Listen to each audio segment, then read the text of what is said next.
সাবেক তথ্য প্রতিমন্ত্রী মোহাম্মদ এ আরাফাত ও সংসদ সদস্য ফেরদৌস আহমেদের নেতৃত্বে আলো আসবেই নামক একটি হোয়াটসঅ্যাপ গ্রুপের কিছু স্ক্রিনশট মঙ্গলবার সকালে সোশ্যালে ভাইরাল হয়। সেখানে দেখা যায় অভিনেত্রী অরুণা বিশ্বাস, সোহানা সাবাকে, যাদের অবস্থান ছিল ছাত্র আন্দোলনের বিপক্ষে। তবে কেউ কেউ এসবের সঙ্গে জড়িত নয় বলেও দাবি করেছেন। দেশীয় শোবিজের এক গুণী অভিনেতার নাম ফজলুর রহমান বাবু। অভিনেতা বাবু সামাজিক যোগাযোগ মাধ্যমে পোস্ট দিয়ে জানান, ঢালাওভাবে কাউকে দোষারোপ করা বা সমালোচনা করা ঠিক নয়। বুধবার নিজের ফেসবুক অ্যাকাউন্টে এক পোস্ট দেন তিনি।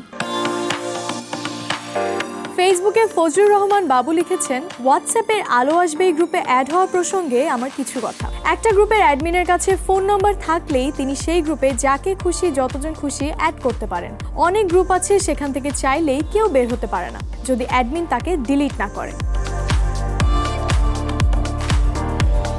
গ্রুপে কখনো প্রবেশ করেননি দাবি করে বাবু আরও লিখেছেন, আলো আসবেই গ্রুপে আমি কখনোই প্রবেশ করিনি বা কে কি লিখছে আমি যদি ওখানে না দেখি আমি কি করে জানবো ওখানে কি লিখছে। ঢালাওভাবে কাউকে দোষারোপ করা বা সমালোচনা করা ঠিক না। এই পোস্ট করার পরে তোপের মুখে পড়েছেন ফজলুর রহমান বাবু। কমেন্ট বক্সে এস এ মেহেদি আকরাম নামে একজন লিখেছে, নাটক কম কর প্রিয়। তাহসিন ইসলাম লিখেছেন, ওহো মুরব্বি, মিথ্যা কথা বললেন না। ফাঁস হওয়া হোয়াটসঅ্যাপ গ্রুপটিতে ছিলেন সোহানা সাবা, অরুণা বিশ্বাস, রফিক, সাবেক এমপি ফেরদৌস, রিয়াজ আহমেদ, সুবর্ণ মুস্তফা, বিজুরি বরকতুল্লাহ, আজিজুল হাকিম, স্বাগতা, বদরুল আনাম সৌদ, শমী কায়সার, সুইটি, রনক হাসান, মাসুদ পথিক, সাবেক এমপি আরাফাত, আসনা হাবিব ভাবনা, জ্যোতিকা জ্যোতি প্রমুখ। স্ক্রিনশটের বিষয়ে ওই গ্রুপের সদস্য অভিনেত্রী জ্যোতিকা জ্যোতি গণমাধ্যমকে বলেন, আমাদের এমন একটি গ্রুপ ছিল, এটা সত্য।